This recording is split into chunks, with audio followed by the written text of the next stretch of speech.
반갑습니다. 말씀과 함께 하루를 시작하는 주님의 백성들을 예수님의 이름으로 축복합니다. 2022년 12월 8일 오늘 주신 말씀은 전도서 6장 1절부터 12절까지입니다. 내가 해 아래에서 한 가지 불행한 일이 있는 것을 보았나니 이는 사람의 마음을 무겁게 하는 것이라. 어떤 사람은 그의 영혼이 바라는 모든 소원에 부족함이 없어 재물과 부여와 존귀를 하나님께 받았으나 하나님께서 그가 그것을 누리도록 허락하지 아니하셨으므로 다른 사람이 누리나니 이것도 헛되어 악한 병이로다. 사람이 비록 100명의 자녀를 낳고 또 장수하여 사는 날이 많을지라도 그의 영혼은 그러한 행복으로 만족하지 못하고 또 그가 안장되지 못하면 나는 이르기를 낙태한 자가 그보다는 낫다 하나니 낙태된 자는 헛되이 왔다가 어두운 층에 감해 그의 이름이 어둠에 덮이니 햇빛도 보지 못하고 또 그것을 알지도 못하나 이가 그보다 더 평안함이라. 그가 비록 천년의 갑절을 산다 할지라도 행복을 보지 못하면 마침내 다 한 곳으로 돌아가는 것뿐이 아니냐. 사람의 수고는 다 자기의 입을 위함이나 그 식욕은 채울 수 없느니라. 제자가 우매자보다 나은 것이 무엇이냐? 살아있는 자들 앞에서 행할 줄을 아는 가난한 자에게는 무슨 유익이 있는가? 눈으로 보는 것이 마음으로 공상하는 것보다 나으나 이것도 헛되어 바람을 잡는 것이로다. 이미 있는 것은 무엇이든지 오래 전부터 그의 이름이 이미 불린 바 되었으며 사람이 무엇인지도 이미 안 바 되었나니 자기보다 강한 자와는 능히 다툴 수 없느니라. 헛된 것을 더하게 하는 많은 일들이 있나니 그것들이 사람에게 무슨 유익이 있으랴. 헛된 생명의 모든 날을 그림자같이 보내는 일 평생에 사람에게 무엇이 낙인지를 누가 알며 그 후에 해 아래에서 무슨 일이 있을 것을 누가 능히 그에게 고하리요. 아멘. 오늘 본문은요, 보통 이제 세속사회, 그리고 이제 구약 성경에서 복이라고 여겨지는 것들, 예를 들면 부귀, 장수, 다산 같은 것들의 헛됨에 대해서 말씀합니다.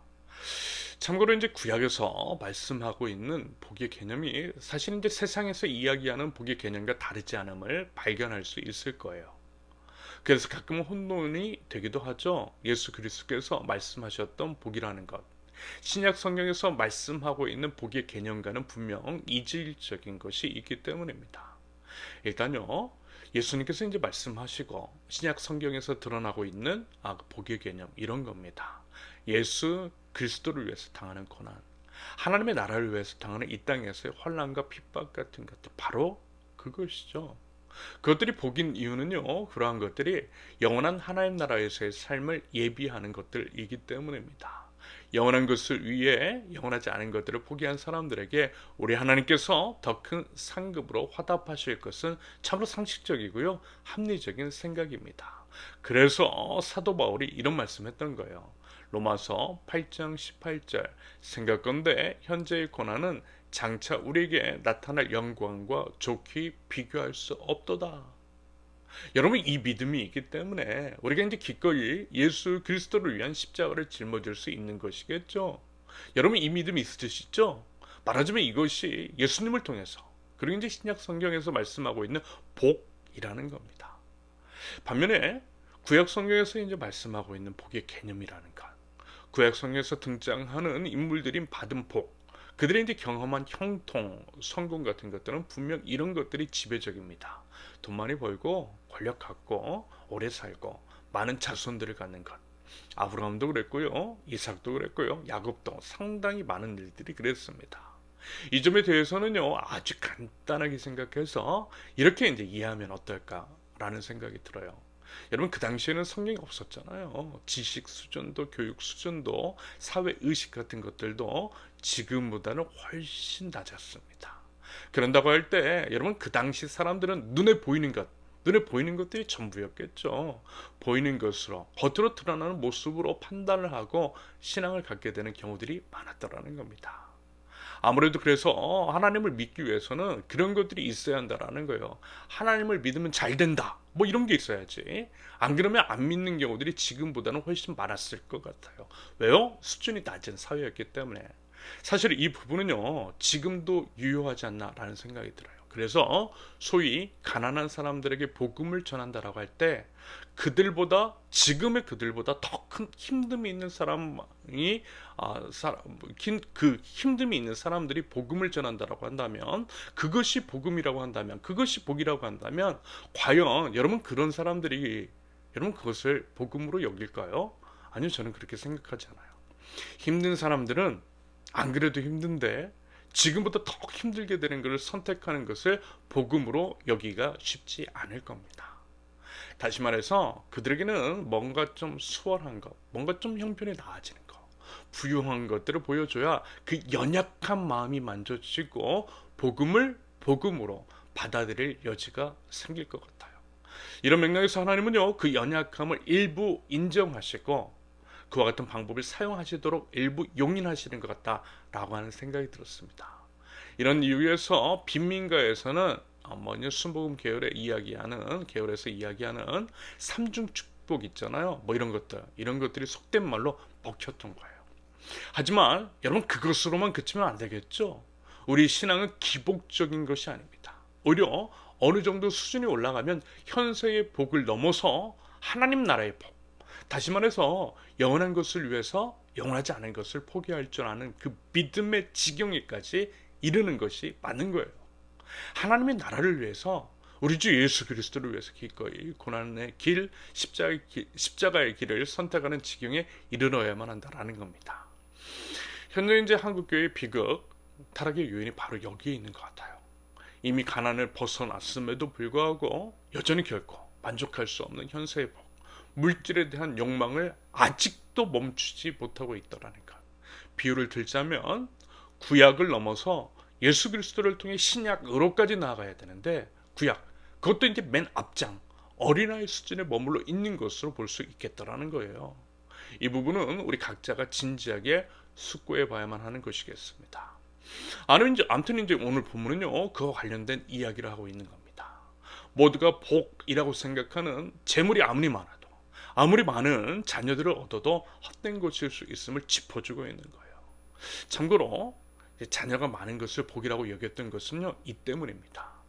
과거에 목축이든 농경이든 뭐든 부를 재생산할 수 있는 거의 유일하고도 효과적인 수단이 사람이었잖아요.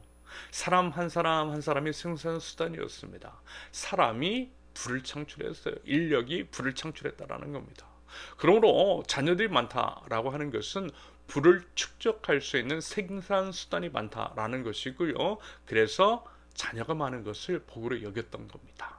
아무튼 그런 것들 외기에 설령 이제 오래 산다 할지라도 그 모든 것들이 허망할 수 있다라는 것들을 깨우치고 있습니다. 그리고 여러분, 돈은 많이 벌었는지는 몰라도 그것들을 누릴 줄 모르면 도대체 그게 무슨 소용이 있겠느냐라는 거예요. 최근에도 말씀드렸잖아요. 아파트가 여러 채 있고 돈 많으면 뭐예요? 이미 다 늙고 병들었는데. 그러면서 쓸 줄을 몰라 겨울에도 돈 아까워서 보일러도 못 들고 추위에 떨면 여러분 그게 뭐냐는 겁니다. 그런다고 남들에게 인심을 베풀어서 존경을 받는 것도 아니고 죽으면서 그 돈 다 싸가지고 갈 것도 아닌데 여러분 그게 뭐냐는 거예요. 사람들도 다 욕할 거예요. 오히려 그 돈들 자신도 일부 누리고요. 이제 누리라는 것이 낭비하고 과소비하면서 살라는 것은 아닌 것을 아시죠? 오히려 하나님을 경외하는 마음으로 물질도 책임감을 가지고 사용하되 특별히 우리 어려운 이웃들에게 흘려보내면 어떻겠느냐라는 겁니다. 이것이야말로 하늘의 상급을 쌓는 것이고요. 하나님께서 기뻐하시는 것이니까. 그것이 진정 복된 인생이라 할 수 있는 겁니다. 게다가 돈은 많은지 몰라도 어려운 이웃은 외면한 채 그렇게 죽음을 맞이하게 된다면 여러분 당연히 영원한 심판을 받겠죠.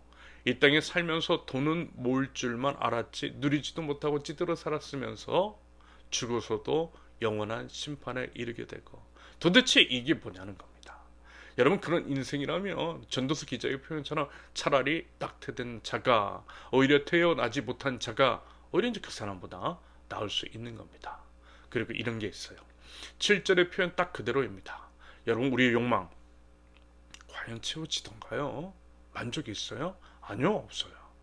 한계 효용 체감의 법칙이라고 하죠. 처음에는 좋아요. 맛있는 것 처음 맛보았을 때 정말 좋습니다.